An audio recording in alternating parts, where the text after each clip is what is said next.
represents an artistic utopia assuming that extinction, despite its supposedly definitive and irreversible characteristics, can be revoked thanks to the advancement of contemporary human civilization. Eden starts in 2013 after the restoration of the elm of Biscarrosse, a tree located in the center of the French town of Biscarrosse that died a victim of the Dutch elm disease, a pathology responsible for the disappearance of most elm trees in the French landscape. When we started the preliminary works for the realization of this commission,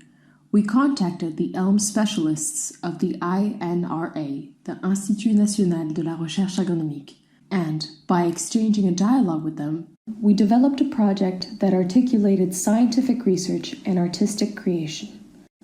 Working closely with the team of researchers, we were able to mix the genes of the elm of Biscarrosse with genes of the Siberian elm to create a new variety of elm resistant to the Dutch elm disease. We then planted them in the same place the old tree was, articulating it with an aluminum sculpture, creating a monument using biotechnology as a means for artistic creation. Ever since the restoration of this particular elm, we have been working together with the INRA to restore the elm forests, which are now close to disappearing from southern Europe.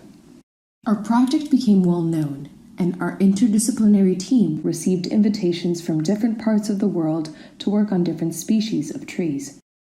Thanks to these numerous commissions, with the team of researchers, we developed a series of sensors and captors that allow us to perceive and to understand the communications the trees exchange with their environment in the form of molecular emissions, electric or sound signals. Then we worked with Orange Telecom and with the Institute of Applied Ecology to create an adapted network to vehicle what the trees communicate. Thanks to this technology, we were able to work on different species around the world, such as the apharsamon, an ancestral tree extinct for more than 2,000 years, which we were able to bring back to life in the Negev desert in Israel. The Bodhi Julian, a very important tree within the Buddhist symbolism in the glory palace of the Forbidden City of Beijing. The indigenous species of kauri, rimu, and totara in New Zealand that hold a very important place in the early history and culture of the Maori. As a result of these scientific explorations, we were able to take the data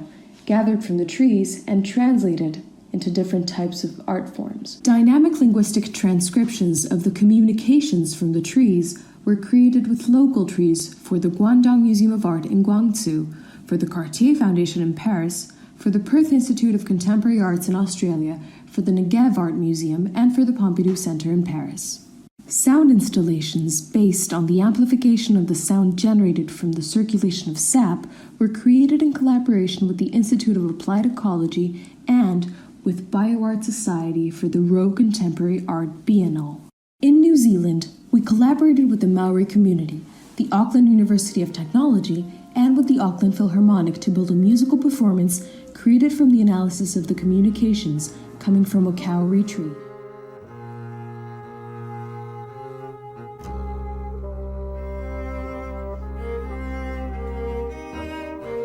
The most complex and impressive art experience we have developed until this point is the in situ installation we presented in Japan for the Echigo Tsumari Art Triennale, transmitting the communications from the Chateaubriand cedar in Paris, as well as the Japanese cedar and Woolly pine, in real time in the form of light signals that create a 3D light installation. Eden takes the experience and the information from the scientific research and transforms it into an artistic proposal, allowing humans to fully comprehend the experience of the tree.